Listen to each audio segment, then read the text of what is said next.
ဒီနေ့ကျမတို့ဆက်လေ့လာကြည့်ခွင့်ရထားတာကတော့ခရစ်ယာန်အကြံပေးပြုစုခြင်းခရစ်ယာန် counseling ပေါ့နော်အဲ့ဒီနေပဲကြောင့်ပြုစုထားတဲ့မတ်စုတွေပါပဲရှင်ဟုတ်ကဲ့ဗျာဒီမတ်စုတွေကလေ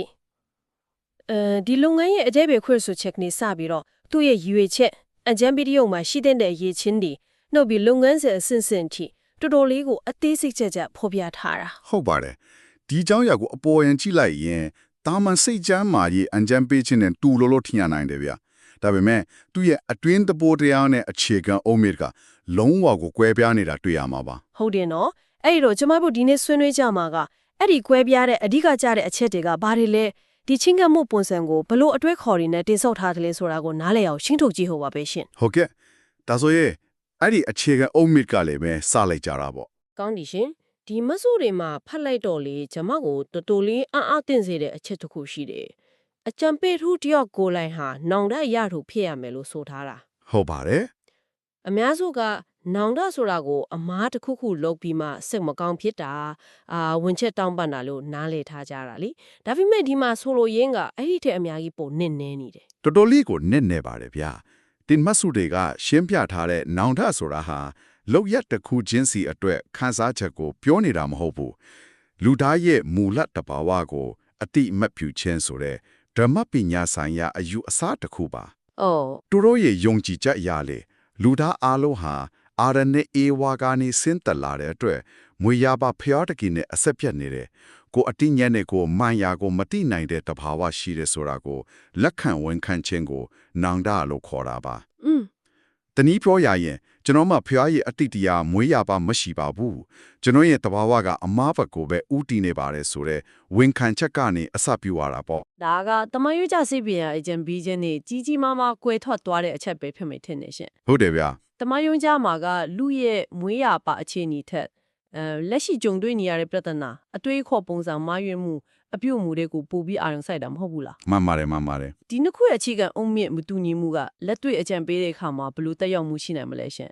အဓိကတက်ရောက်မှုကဖြစ်တနာရဲ့အရင်းအမြစ်ကိုရှာတဲ့နေရာမှာကွာသွားတာပါပဲတမယုံရှာစိတ်ပညာမှာစိတ်ဖီးဆီးမှုရဲ့အကြောင်းရင်းကိုကလေးဘဝအတွေ့အကြုံလက်ရှိပတ်ဝန်းကျင်ဒါမှမဟုတ်ဇီဝကမဆိုင်ရာအကြောင်းတရားတွေမှာရှာနိုင်ပေမဲ့ဟုတ်ကဲ့ဒီခရစ်ယာန်အကြံပေးခြင်းရဲ့အခြေခံမှာတော့ပြဿနာအလုံးရဲ့အနက်ရှိုင်းဆုံးအကြောင်းရင်းဟာဖျားတကင်းနဲ့အဆက်ပြတ်နေခြင်းဆိုတဲ့ဝိညာဉ်ရေးရာပြဿနာနဲ့မြဖျားခံတယ်လို့ယူဆတာပေါ့။အော်ဒါကြောင့်မလို့အကြံပေးသူကိုယ်တိုင်ကအဲ့ဒီဝိညာဉ်ရေးရာပြဿနာကိုဖြေရှင်းပြီးသားနောင်တရပြီးသားသူဖြစ်ဖို့လိုအပ်တယ်လို့ဆိုလိုတာပေါ့နော်။အတိအကျပါပဲ။ယေရှုခရစ်တော်အဖြစ်ဖြေရှင်းပြီးသားဖြစ်ရမယ်။ဒါအပြင်ကျမ်းစာဟာမှန်ကန်တဲ့တရားကိုဖော်ပြတဲ့တခုတည်းသောစာအုပ်ဖြစ်တယ်လို့လည်းလုံးဝယုံကြည်ရမယ်။ဒီအခြေခံအုတ်မြစ်ကိုနားလည်သွားပြီဆိုတော့အကြံပေးသူရဲ့အဓိကတာဝန်ဆိုတာကလည်းရှင်းသွားပြီပေါ့ရှင်။သူတို့ရဲ့အလုပ်ကလူမှုရေးနိုင်ငံရေးစီးပွားရေးအကြံပေးဖို့မဟုတ်ဘူး။မဟုတ်ဘူးဗျာ။ပထမဦးဆုံးနဲ့အရေးကြီးဆုံးကဧဝံဂေလိတရားလို့ခေါ်တဲ့သတင်းကောင်းကိုဟောပြောဖို့ပြီးတော့မှယုံကြည်သူတွေကိုကျမ်းစာသင်ပေးပြီးဝိညာဉ်ရေးရမှာကြီးထွားလောင်ကူညီဖို့ဒီတာဝန်နဲ့ရက်ကိုအတိအလင်းသတ်မှတ်ထားတာကိုအတိအကျပါပဲဒီအခြေခံပေါ်မှာယက်တည်ထားတဲ့အတွက်အကြံပေးတယောက်ဖြစ်ဖို့လိုအပ်တဲ့အရေးချင်းတွေကလည်းတော်တော်လေးတိကျပြီးတော့မြင်မှာပါတယ်ဟုတ်တယ်အဲ့ဒီအပိုင်းကိုဆက်သွားကြည့်အောင်ရှင်အရေးချင်းတွေကိုစည်ရင်လုပ်ပြီးကိုဖော်ပြထားတာပဲခဏလေဒီအချက်ကအတော်ထူးခြားတယ်အကျန်းပေးစရာကကျန်းစာကြောင်းတက်ထားရုံမကဘူးကျန်းစာကိုပါတာပြန်နိုင်ခဲ့ထိနားလဲရမယ်ဆိုတာကလိုအပ်ချက်ကိုအယမ်းမြင့်တင်ထားသလိုပဲโอเคတာမန်ဓမ္မကျောင်းစင်းတယောက်အတွက်ဒါကမလွယ်ဘူးလीဘာကြောင့်ဒီလောက်ထိလိုအပ်တယ်လို့မသူတယ်မှာဆိုထားတာလေရှင်ဒါကတော့အကောင်းဆုံးဖြစ်တဲ့စံနှုန်းတစ်ခုအနေနဲ့တင်ပြထားတာပါဆိုလိုရင်းကကျန်းစာရဲ့မူရင်းအဓိပ္ပာယ်ကိုနားလည်နိုင်စွမ်းရှိခြင်းဟာသူတစ်ပါးရဲ့ဘဝပြဿနာတွေကိုဖျားသခင်အနိုတော်နဲ့ညီလမ်းညွှန်ပေးနိုင်ဘူးအခရာကျတယ်လို့ယူဆလိုပါပ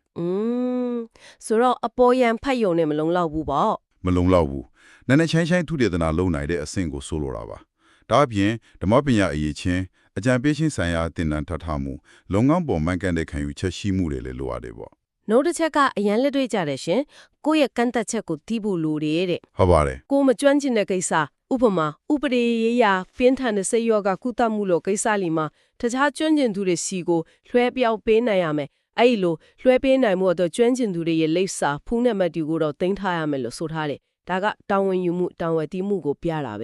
မှန်ပါတယ်ဗျာအကြံပေးဆရာတန်ရှင်ဟန်နဲ့ Gary Collins တို့ရဲ့အဆိုကိုလည်းဒီမတ်စုလီမှာကိုးကားထားတယ်သူတို့ကဝိညာဉ်ရေးယဉ်ချက်မှုလူကိုချစ်တဲ့စိတ် လျှို့ဝှက်ချက်ထိန်းသိမ်းနိုင်မှုအတွေ့အကြုံကြုံတဲ့အမြဲသင်ယူလို့စိတ်ရှိမှုစတဲ့အရေးချင်းတွေကိုထပ်ဖြည့်ထားတယ်ဗျာ အော် Gary Collins ကဆိုရင်ပိုတော်စနစ်ကြသေးတယ်အကြံပေးတယောက်ကိုရွေးချယ်ခံအပ်တော်မယ်ဆိုရင်အတင်းတော်ရဲ့ယုံကြည်ချက်ကိုလက်ခံကြောင်းတည်ခံချက်ဒီလုပ်ငန်းမှာဘာကြောင့်ပါဝင်ခြင်းလဲဆိုတဲ့စာစီစာကောင်းပြီးတော့သူ့ကိုထိတဲ့သူ၃ဦးရဲ့ထောက်ခံစာတွေအထိတောင်းခံပြီးစစ်ဆေးသင့်တယ်လို့အကြံပြုထားတယ် ဒီလောက်ထိစစ်ဆေးရတယ်ဆိုတော့ဒီလုပ်ငန်းရဲ့အရေးပါမှုကိုသူတို့ဘလောက်အလေးထားလဲဆိုတော့ထင်ရှားတယ်နော် Okay နောက်လက်တွေ့ကြပြီးစိတ်ဝင်စားဖို့ကောင်းတယ်လက်ညွှန်းချက်တစ်ခုကတော့စန့်ကျင်ဘက်လိန်ကိုအကြံပေးတဲ့ခံပါလေနားလည်မှုလွဲမှားခြင်းမရှိစေဖို့အဖို့တယောက်အမြဲတမ်းအနာမရှိနေရမယ်ဆိုတဲ့အချက်ပဲ ဒါကအရေးကြီးတယ် ကိုမှန်ရင်ပြီးတော့ဆိုတဲ့အတွေးမျိုးမထားတင်ဘူးလို့တော့အလေးပေးထားတယ်ဒါကနှုံးနှစ်ဖက်စလုံးကိုကောက်ွယ်ပြီးတဲ့အလွန်ကောင်းမွန်တဲ့ကျင့်ဝတ်ဆိုင်ရာလက်ညွှန်ချက်တစ်ခုပဲရှင် ဟုတ်ပါတယ်ဒီလိုတင်းကျပ်တဲ့အရေးချင်းနဲ့စီးမြင့်နေနဲ့ဖွဲ့စည်းထားတဲ့အကြံပေးတယောက်ကအကြံဉာဏ်ယူသူကိုဘယ်လိုရလက်တည်ရအောင်ကူညီပေးနိုင်မလဲဆိုတော့နောက်တစ်ဆင့်စဉ်းစားစရာဖြစ်လာပါတယ်ဗျာ ဟုတ်တယ်ရှင်အကြံပေးတယောက်ခေဖို့ဒီလောက်တော့အရေးချင်းတွေလိုအပ်တယ်ဆိုတော့သူတို့ကနေတဆင့်အကြံဉာဏ်ယူသူတွေအတွက်ဘယ်လိုရလက်ကောင်းတွေရီမှတ်ထားလဲဆိုတာကတကယ်ကိုစိတ်ဝင်စားစရာပဲဘာနဲ့ဒီကပါရီထင်းမလဲကြည့်လိုက်အောင်မတ်စုတွေမှာပန်းတိုင်6ခုကိုရှင်းရှင်းလင်းလင်းဖော်ပြထားပါလေဗျာပထမ3ခုကတော့တမယောကြအကြံပေးခြင်းတွေနဲ့တော်တော်လေးဆင်တူပါလေ ဟုတ်ကဲ့ တက်ကမိမိကိုနားလဲလာခြင်းဆိုတော့ကို့မှာရှိနေတဲ့အမြင်ဆောင်မှုတွေကိုဖျက်ဆီးစေတဲ့အမှုချက်တွေကိုမြင်လာစေဖို့ပေါ့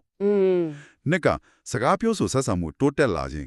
ကိုယ့်ရဲ့ခံစားချက်နဲ့အတွေးမြင်တွေကိုထိထိမိမိပြောပြတတ်လာပြီးတခြားသူပြောတာကိုလည်းတိတိကျကျနားလဲလာစေဖို့ ဟုတ်ပြီ သုံးကတော့အကျင့်စင်နဲ့ပြောင်းလဲလာစေခြင်းအကျိုးမရှိတဲ့အပြုအမူတွေကိုစွန့်လွတ်ပြီးအကျိုးရှိတဲ့အလေးချင်းကောင်းတွေကိုသင်ယူစေဖို့ပါ ဟုတ်ပြီဒီသုံးခုကတော့လူတိုင်းနားလည်နိုင်တဲ့ပတ်နိုင်နေဖို့ရှင်ဒါပေမဲ့စတုထအချက်ကတော့ဒီအကြံပေးရင်းရဲ့ထူးခြားတဲ့သဘောတရားကိုအထင်းထားပြနေတယ် ဟုတ်တယ်ဗျာ ခရစ်တော်၌ပြည့်ဝစွာရှင်းထန်ခြင်းလို့ဖော်ပြပြီး Christ actualization ဆိုတဲ့စကားလုံးကိုသုံးနှုန်းထားတယ်ဒါကစိတ်ပညာမှာလူသိများတဲ့ Abraham Maslow ရဲ့ self actualization theory ကိုဓမ္မရည်ရရှုထောင်ကနေပြန်လဲတိပြခွင့်ဆိုထားတာမျိုးဖြစ်နေတယ် အင်မတန်ထိမိတဲ့နိုင်ရင်ချက်ပါပဲမက်စလိုကလူတယောက်ရဲ့အပြည့်စုံဆုံးအလားအလာကိုထုတ်တုံပြီးကိုအကောင်းဆုံးဖြစ်အောင်နေထိုင်ခြင်းကိုဆိုလိုခြင်းမှာဒီမှာတော့လူတယောက်ရဲ့အပြည့်စုံဆုံးအလားအလာဆိုတာဖျားတကယ်သူ့ကိုဖန်ဆင်းထားတဲ့မူလရေးချက်အတိုင်းအသက်ရှင်ခြင်းဖြစ်တယ်လို့အတိအပြခွင့်ဆိုလိုက်တာပါ ဒါကတော်တော်လေးကွာသွားပြီနော် ဟုတ်တယ်ဒါဟာဒီ counseling ပုံစံရဲ့အဓိကပင်မအတွေ့အခေါ်ကိုပြနေတဲ့အချက်ပဲလူတယောက်ပျော်ရွှင်ဖို့ဆိုတာကိုယ့်တဘောတိုင်းနေထိုင်ခြင်းထက်ဖျားရဲ့အလိုတော်နဲ့တသားတည်းကြခြင်းကနေလာတယ်လို့ယုံကြည်တာပါ ဒါဆိုရင်ကျန်တဲ့ပန်းတိုင်တစ်ခုကတော့ရှင် ကျန်တဲ့နှစ်ခုကပို့ပြီးတော့လက်တွေ့ကြရဲ့တစ်ထောက်ခုပြုပန်းတိုင်တွေပါပြန်စမအချက်ကအားပေးထောက်ပံ့ခြင်းလူတွေဟာပုံမှန်ချိန်မှာဆင်ပြေပေမဲ့အလူပြုတ်တာချစ်ခင်သူတယောက်ဆုံးပါတာလို့အကျက်အဒေးကာလာတွေမှာယာယီအားပေးကူညီမှုတွေလိုအပ်တတ်တယ်လေအဲ့လိုအချင်းဒီမှာကူညီပေးတာပါ ဟုတ်ကဲ့ နောက်ဆုံးစက်တမအချက်ကတော့ဝိညာဉ်ရေးရကျမ်းမာဆန်းစွမ်းစေခြင်းဖြစ်ပြီးဒါရအစမှပြောခဲ့တဲ့အခြေခံအုံးမြင့်နဲ့တက်ရိုက်ပြန်ချိတ်ဆက်တော်ပါတယ်ပြဿနာအလုံးရဲ့အရင်ခန်းဟာဝိညာဉ်ရေးရပြဿနာဖြစ်တဲ့အတွက်အဲ့ဒီအပိုင်းကိုအဓိကထားဖြည့်ရှင်းပေးခြင်းကအရေးကြီးဆုံးပန်းတိုင်ဖြစ်သွားတာပေါ့ ကောင်းပြီရှင်ဒီလုပ်ငန်းကိုဘလို့ဖွဲ့စည်းပုံနေနဲ့လှုပ်ဆောင်ကြသလဲဆိုတာကိုလည်းမှတ်စုတွေမှာရှင်းပြထားတယ်နော်အတင်းတော်ထဲမှာတာမန်တိတ်ဆုံခြင်းတွေမှာလှုပ်တဲ့ပုံစံမျိုးကနေယုံခါနဲ့တကွကျွမ်းကျင်သူတွေစနစ်တကျလှုပ်တဲ့ပုံစံအထိအမျိုးမျိုးရှိတယ်နော် ဟုတ်ပါတယ်ဖွဲ့စည်းပုံကိုကြံဖြင့်၃မျိုးခွဲပြထားတယ်ဗျာပုံစံတစ်ကတရားဝင်ဖွဲ့စည်းမှုမရှိဘဲတာမန်တွေးဆုံခြင်းတွေမှာအချင်းချင်းအားပေးနေတင်ကြတဲ့ပုံစံ တာမန်ယုံကြည်သူအချင်းချင်းပေါ့ ဟုတ်ပါတယ်ပုံစံတစ်ကတော့အတင်းတော်ထဲမှာကြီးကြပ်သူတယောက်အောင်မှာအကြံပေးသူဖွဲ့လေးဖွဲ့စည်းပြီးစနစ်တကျလှုပ်ဆောင်တဲ့ပုံစံ၃ကတော့အစစ်အမြင့်ဆုံးဖြစ်ပြီးတည်တံ့ယုံခံကျွမ်းကျင်တဲ့အကြံပေးတွေအတွင်းရင်းမှုတွေနဲ့ဖွဲ့စည်းထားတဲ့တရားဝင် counseling center မျိုးကိုဆိုလိုတာပါ ဖွဲ့စည်းပုံတွေကွဲပြားသလိုအကြံပေးသူတွေကိုလေ့ကျင့်ပေးတဲ့သင်တန်းမွန်စံတွေကလည်းတစ်ခုနဲ့တစ်ခုမတူတာကိုတွေ့ရတယ်ရှင်ဥပမာ Lauren Krauss, Gary Swinton နဲ့ Horace Lukin တို့ရဲ့သင်တန်းမွန်စံတွေကိုဖော်ပြထားတယ် ဟုတ်ကဲ့ ဒီနာမည်တွေကိုစရင်တစ်ခုအနေနဲ့ဖတ်သွားတာထက်သူတို့ရဲ့ချင်းကပ်ပုံတွေမှာဘာတွေကွာခြားတယ်လဲဆိုတာကိုကြည့်ရင်ပိုစိတ်ဝင်စားဖို့ကောင်းမယ်ထင်တယ် ကောင်းတဲ့အချက်ပါပဲဒီတင်တန်းပုံစံတွေကွဲပြားတာကိုကြည့်ရင်ဒီနေပယ်ထဲမှာကိုပဲအတွေ့ခေါ်ဆိုင်ရာကွဲပြားမှုအနည်းငယ်ရှိနေတာကိုထင်ဟနေတယ်ဗျာဥပမာ Lawrence Crabb က ဝိညာဉ်ရဲ့အခြေခံနဲ့ဓမ္မပညာကိုပို့အလေးပေးချိန်မှာ ဟုတ်ကဲ့ Gary Sutton ရဲ့အဆင့်၄ဆင့်ပါတဲ့သင်တန်းမှာကြတော့စိတ်ဝင်စားစရာကောင်းတဲ့အဆင့်တစ်ခုပါလာတယ်။အဲ့ဒါကအတိတ်ကစိတ်ဖိစီးမှုတွေကိုစွန့်လွတ်ဖြေးဖြောက်ခြင်းဆိုပြီးနာရီ90ကြာမြင့်တဲ့သင်တန်းတစ်ခုပဲ အော် ။အတိတ်ဘဝရဲ့ချီနှောင်ခြင်းကလွတ်မြောက်ခြင်းလို့ခေါင်းစဉ်တက်ထားပြီးအတိတ်ကအဖြစ်တွေမကောင်းတဲ့အကျင့်စရိုက်တွေကိုစွန့်လွတ်တဲ့သင်တန်းပုံစံမျိုးပါ။ဒါကစိတ်ပိုင်းဆိုင်ရာကုထုံးတွေနဲ့နည်းနည်းပိုနီးစပ်လာတာကိုတွေ့ရတယ်။ ဒါဆိုရင်ဝိညာဉ်ရေးကတည်တဲ့လားဒါမှမဟုတ်စိတ်ပိုင်းဆိုင်ရာကုထုံးတွေနဲ့ပေါင်းစပ်တဲ့လားဆိုတဲ့အမြင်ကွဲပြားမှုတွေဒီနယ်ပယ်ထဲမှာရှိနေတယ်လို့ပြောနိုင်မလားရှင် အတိတ်ကြမဟုတ်တော့ချင်းကပ်ပုံအလေးပေးမှုကွာတယ်လို့ဆိုနိုင်ပါတယ်ဗျ။ Harry Loken ရဲ့အဆင့်6ဆင့်ပါတဲ့သင်တန်းမှာဆိုရင်ပိုပြီးချင်းရှားတယ် ဟုတ်ကဲ့ဘယ်လိုမျိုးလဲရှင် ။အဆင့်3ကမိမိကိုယ်ကိုတည်နာလေခြင်းဘာသာရပ်ဖြစ်ပြီးအဲ့ဒီဘာသာရပ်ကိုစိတ်ပညာရှင်တယောက်ကတောင်းယူသင်ကြားစစ်ဆေးပေးတယ်လို့ဆိုထားတယ် အာစိတ်ပညာရှင်တယောက်က ။ဟုတ်ပါတယ်။နောက်ဆုံးအဆင့်မြင့်သင်တန်းတွေမှာဆိုရင်လင်မယားနဲ့မိသားစုအကြံပေးနေအလူရှာသူတွေကိုအကြံပေးနေငွေရေးကြေးရေးအကြံပေးနေတွေထိပါဝင်လာတယ်။ဒါခရစ်ယာန်အကြံပေးခြင်းဟာဝိညာဉ်ရေးကိုအဓိကထားပေမဲ့ဟိုလက်တွေ့ဘဝရဲ့စိတ်ပိုင်းဆိုင်ရာနဲ့လူမှုရေးဆိုင်ရာကျွမ်းကျင်မှုတွေကိုလည်းအရေးပါတဲ့အစိတ်ပိုင်းတစ်ခုအဖြစ်ထည့်သွင်းစဉ်းစားလာကြောင်းရှင်းရှင်းလင်းလင်းပြနေပါတယ် ဒါဆိုရင် theory ပိုင်းတွေဖွဲ့စည်းပုံတွေသင်တန်းတွေကြောင်းဆွေးနွေးပြီးပြီဆိုတော့တကယ်လက်တွေ့အကြံပေးချိန်မှာတော့ဘလို့အဆင့်နေနဲ့ချင်းကပ်ရမလဲ Howard Klein Babel ရဲ့လမ်းညွှန်ချက်တွေနဲ့ရှင်းပြထားတာရှိရနော် ။ဟုတ်ပါတယ်ဗျ။ဒါကတော့အကြံပေးခြင်းရဲ့အနုပညာပိုင်းလို့ပြောလို့ရပါတယ်။ပထမဆုံးအဆင့်ကဂုရုစိုက်တဲ့အပြုမှုပြတဲ့ခြင်း attending ပါ။ဥပမာမျိုးလုံးချင်းစုံကြည်တာကိုနေရန်ထားကိုအကျဉ်းရန် YouTube လဲထားတာ စိတ်ဝင်စားစားနဲ့နားထောင်နေတဲ့ပုံစံပြတာမျိုးတွေပေါ့ ဟုတ်ပါတယ်ပြီးရင်စကားပြောဖို့ဖိတ်ခေါ်တာ inviting ပြီးတော့တည်တည်ချာချာနားထောင်တာ listening ဒီကအစဖြစ်ရပါပဲ ဒါတွေကအခြေခံကြပြီမဲ့အရန်အရေးကြီးတဲ့အချက်တွေပဲလူတယောက်ကကိုယ့်ကိုတကယ်ယူဆိုင်ပြီးနားထောင်ပေးနေတယ်လို့ခံစားရမှာသူတို့ရဲ့ယဉ်တွေကစကားတွေကိုဖွင့်ထားမှာလေ အတိအကျပါပဲအဲ့ဒီနောက်မှာတော့အကြံဉာဏ် YouTube ပြောတဲ့အတိုင်းလိုက်ပါနားထောင်တာ reflecting သူတို့ရဲ့ခံစားချက်ကိုကိုချင်းစာတရားနဲ့ပြန်လည်တုံ့ပြန်တာ responding to feeling ဒီလို့ရပါတယ် ဥပမာဘယ်လိုမျိုးလဲရှင် ဥပမာခမားအဲ့လိုကြုံရတော့တော်တော်လေးစိတ်ထိခိုက်သွားမှာပဲเนาะဆိုတာမျိုးပြောချင်းအပြင်သူတို့ရဲ့ခံစားချက်ကိုနားလည်ကြောင်းပြတာပါလိုအပ်ရင်ရှင်းလင်းအောင်ပြန်မေးတာ clarifying